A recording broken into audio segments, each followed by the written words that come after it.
Hello and welcome to the Digital Perspectives. I'm Prabin Gautam. This program is all about exploring your digital trends, strategies, and really practical ideas to help your business build a brand and monetize it. I know we are live in a number of the platforms right now. If you are checking this from Facebook or YouTube, or might be from LinkedIn Live, feel free to give us a thumbs up, comments, or share this post to your wider community. Now, as you know, the business is opening up, obviously in Melbourne, Victoria, and you might be checking from from whether that you might be in different states. So, yeah, if you have been started, all of our communities and the clients and prospects, they're all talking about sales and marketing. Yes, my friend, sales and marketing. Everyone is looking now after all these lockdowns, how to ramp up the selling machine, how to crank up the lead machine. And that's where we want to talk about selling today, especially today's context is all about how sales and marketing can be aligned. And I have a very special guest today, Sue Barrett, and she's from Barrett Consulting and Better Sales Movement. Sue is a leading strategist, facilitator, coach, writer, researcher, and change management specialist with over 30 years of experience in sustainable sales strategies, system practices, and business transformations. Let me welcome to our good friend, Sue. Welcome to the show, Sue. Thank you very much, Prabin. Hello, everyone. Nice to see you all. Great. So today is obviously the topic itself is very interesting, actually, the vital importance of sales and marketing alignment for sustainable business growth. And you and me, we both believe on sales and marketing should be aligned. But before that, Sue, as you are a thought leader working with top 50, with the top companies and obviously 50 keynote speakers on sales globally. So our viewers are curious to know what is a major difference between sales and marketing.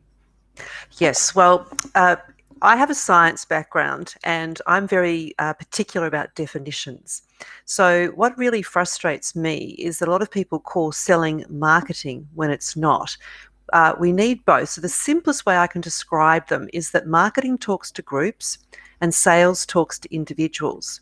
So marketing, tells the stories, it looks after the brand's reputation, it needs to keep those stories circulating and resonating across platforms. It also analyzes data, it studies the experience of buyers, and it focuses on delivering certain value beyond price and specials. That's marketing. Now, once you have to start to talk to a human, though, you've got to know how to sell. And this is where the stories that we put out there on marketing become real for the buyer. And it's how we develop relationships based on a fair exchange of value, where we look after individuals and we deal with those ambiguities, not the averages that marketing might deal with. And also, too, where we start to analyse the behaviour of buyers on an individual basis and ultimately engage with them to understand their risks, understand what they're trying to do, so we can then help them have a fantastic buying experience. How does that sound? Yeah, absolutely. I'm so literally now you are totally on. I think you hit the nail there, because obviously there is so much alignments, and I think that's a clear definitions. And I hope it is very, very clear on our clients, whether that may be B2B or that might be in any other segments. This is a sort of very clear. Now also then the question is, now when you are clear on sales and marketing, the obvious question is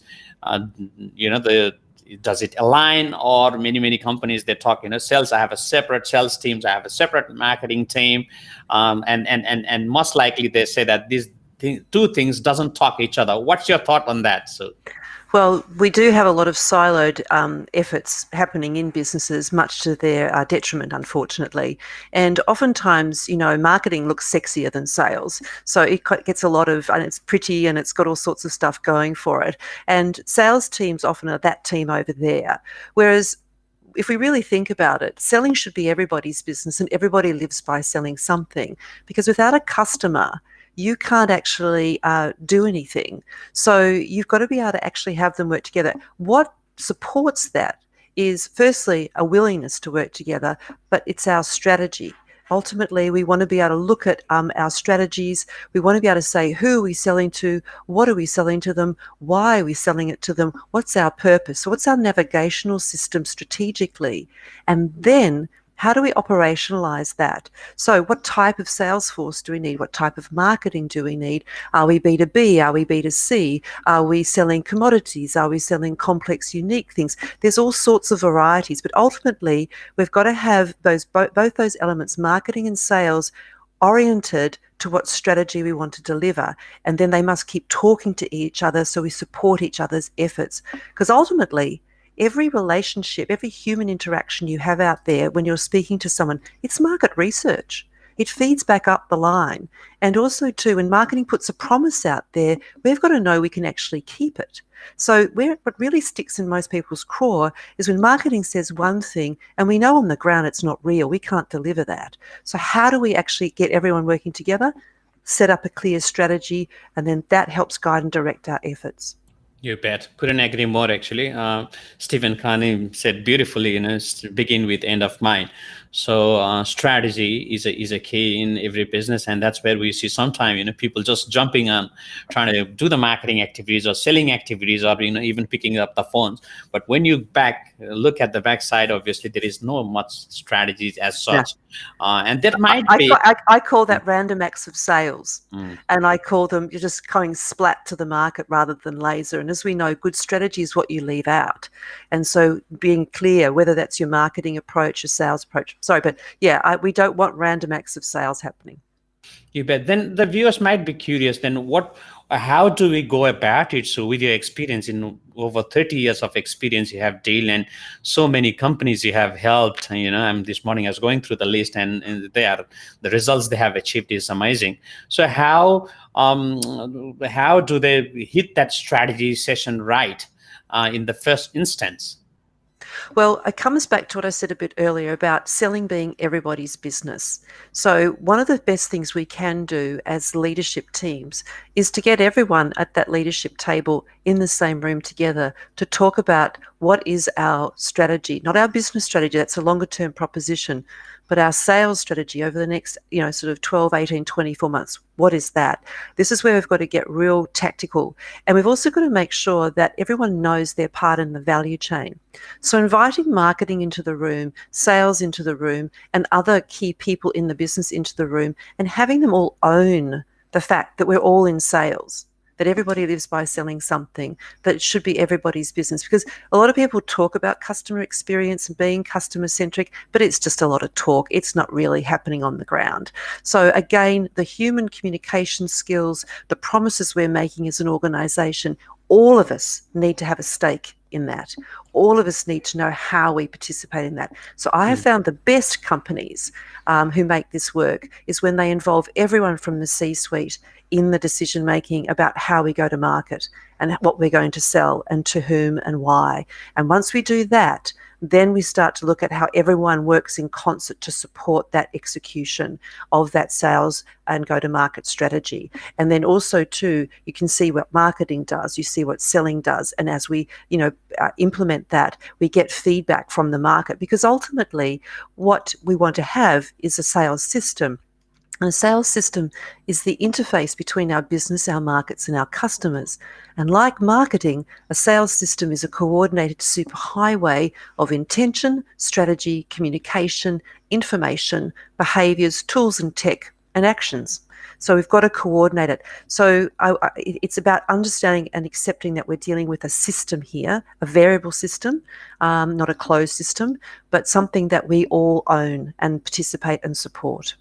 Totally couldn't agree more here. So what you're saying here is a system. It's not a spray and pray method, which I always say, not one time, but it's a whole process to get that. And what you just shared about is who you are selling, what you are selling, why you're selling, and getting that whole cultural transformation is the key. Yeah, Sue? Yep.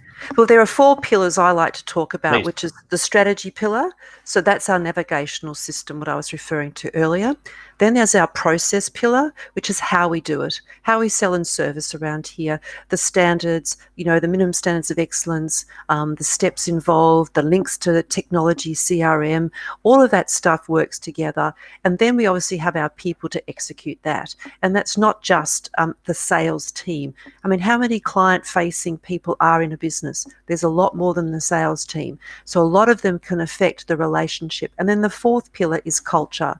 Ultimately, that culture is really what standards we want to operate by, our values, how we like to do things around here, in the sense of, what's acceptable, what's not acceptable. Right. So what you're saying is, obviously the 4 pillars is mandatory for any sales and marketing before we start sales and marketing process. Yeah. Yeah, it's actually mandatory for the business, and then sales and marketing can operate within that and actually know what's happening, rather than kind of randomly acting or bumping into each other. We all have the same language. We all talk about it the same way, and then we execute our activities in alignment and accordance with that. That's great.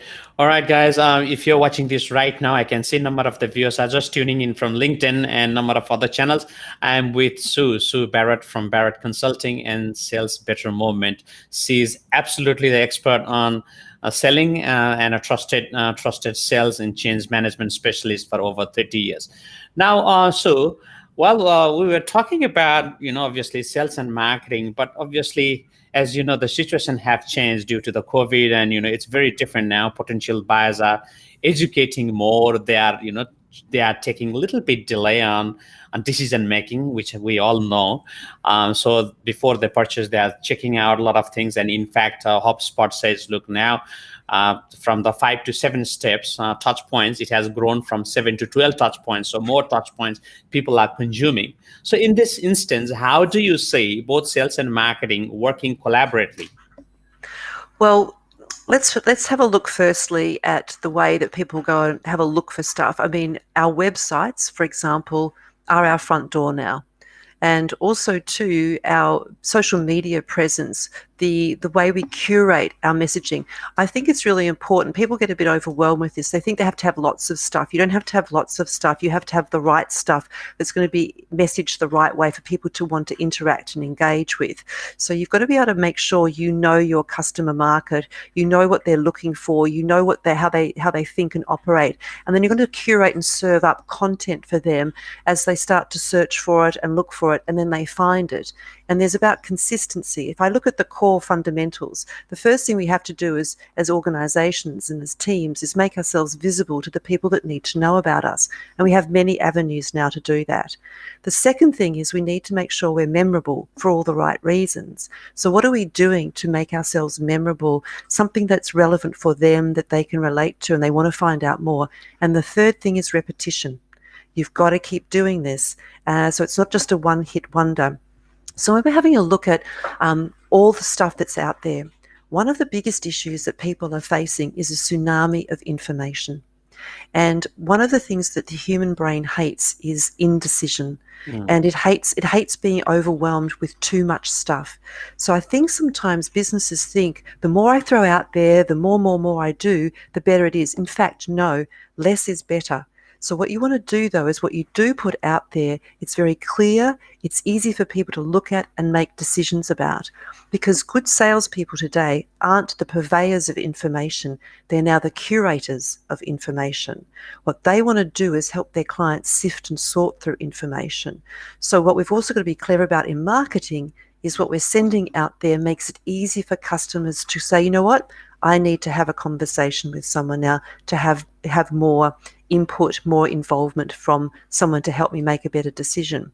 So there's all sorts of stuff actually happening out there, and crap in, crap out, basically. You've got to be able to make sure you've got good stuff that people can relate to, and it is what they're wanting to sort. The other thing that we need to be aware of now too is that with COVID, remote selling, actually having client interactions like this is going to become more of standard operating procedure. Now, it has been for some businesses, but a lot more now. And we'll end up with what we call hybrid selling. When we're allowed to go and see people in person, what we're going to start to see is we'll probably still use a lot of remote selling to help save on time, travel, all sorts of stuff, costs, etc. And then there'll be more exceptional face-to-face, in-person kind of meetings. So what are we actually putting out there from a marketing perspective? What are we curating out there so that customers can make good decisions? And how do we differentiate ourselves so they want to come and talk to us? Because you're absolutely right. A lot of the decision-making process is really underway before a customer starts talking to a salesperson. So we've got to, and again, we can't apply this blanket because there's different industries, different sales cycles, different markets. Some businesses are much more marketing oriented, others are much more sales oriented, but we need to work out what is the right recipe for each of those businesses and how their customers want to buy.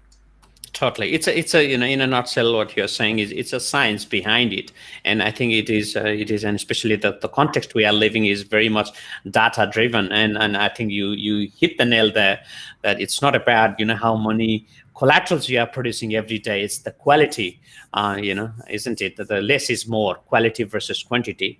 If and provocative content, the content which you are curating, need to be obviously address those pains or issues or challenges of your ideal buyer. Is that right?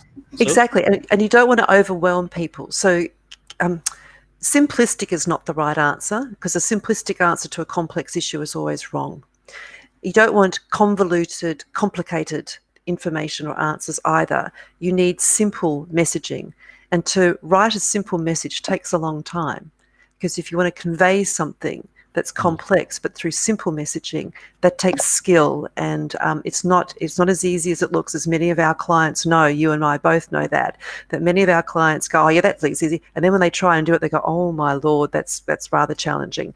So to write a simple answer does take effort to get it cleanly across to people, so they then want to know more, want to engage with you, pick up a phone, send you an email, and so on and so forth. So it's a very, very interesting about how to capture people's attention and how have them want to talk to you. Totally. Now, you touched on the hybrid selling, and obviously the things are ramping up. Don't have to catch up the planes or do the training. Everything can be done just like this streaming or a Zoom or any other virtual sessions. Now, then I think the alignment also need to be a sort of a ongoing alignment instead of one time or annual process. What's your thought on that, Sue? With sales and marketing, because decision-making processes, depends on what you're buying, can be lengthened, but then things can change in a moment, and you've got to be adaptive. We talk about the concept of selling better, not just for salespeople, but for organisations, and it's an adaptive strategy. It's being able to stay in touch and read the market and kind of real-time information, which is where capturing data can help you. But also feedback from, salespeople from the field, or feedback from what's happening to your EDM. So to me, you should always have your finger on the pulse of the activities that you're doing. It's not just a set and forget once a year. It's a regular discussion about what's actually happening, because when COVID hit, how many plan Bs or Cs did some of these companies have when their other markets dried up? Yeah. Some of them were just left with nothing. So I'm okay, there's no planet B, I get that, but you can have a plan B or a C for sales. You can have, if you know what your market segments are and where you're heading. So this is something should be dynamic. It should be spoken about at CEO, C-suite level on a regular basis. What's happening? What's the pulse telling us that's going on in our marketplace? What are our customers feeding back to us? How quickly can we pivot and act to pick up on new opportunities or markets that are falling aside? So this is why selling better as a mindset, as a thought, as a philosophy, is an adaptive strategy, an adaptive approach. One other thing I'd like to point out too is that we talk about data all the time, but data, it isn't facts, okay? So, and facts aren't information. Information isn't knowledge, and knowledge isn't wisdom. So if we turn that around, data's just data until we actually can turn data into, relevant facts we can use. Those facts then inform us by providing some form of information, and then that information turns into knowledge. Okay, so this is what's telling me, and then that knowledge, depending on how salient it is, creates wisdom. So to me, I think we've got to be careful about going data, data, data. Yeah, it's just numbers or information, or it's just stuff. It's just bits. How do we turn it into facts? How do we turn it into information? How do we turn it into knowledge and wisdom? And that's when you keep your finger on the pulse, you become much more adept at understanding and picking up the trends that are going on, finding out how you can stay in business for all the right reasons, be sustainable, work with your customers, work with your people, so that you actually do things for all the right reasons and benefit from it. Everyone benefits from it. Absolutely. Couldn't agree more. I mean, in a nutshell, for the viewers to make it more easier, what Sue is also mentioning here is data is, absolutely data, but making that relate now. One scenario especially is, people talk about email marketing and sending the emails every time, every week or even a midnight. But the key is when you look, one of the trend is when we look about when people are opening the email, when they are not opening emails, and especially in B2B segments, more likely Wednesday, Thursday, during the lunchtime, they are picking up, they are opening up the emails. But having said that, COVID have changed the situation. So it's not about, this emails is open up, but the whole idea is when it is open, then the information, what sort of the email, what sort of the context you are putting through in the right timing. So it's all about that information, what you get out from the data. Yeah. Oh, exactly. And can I make a point here? Please. One of the things that we've identified and what's come up and been very obvious through COVID is when it hit, one of the things you needed to be able to do if you wanted to stay in touch with customers is let them know what was happening and that you had their back, or whatever message you wanted to get out there. And what a lot of businesses we found discovered is that their database, their CRM, whatever they're using, was flawed to the max. It had bad data in there, incomplete data. One customer we spoke to had 30,000 leads, only 500 of them were operational. How are you going to connect? So I think one of the things that COVID has exposed, there's many, but one is the poor quality management of their CRMs.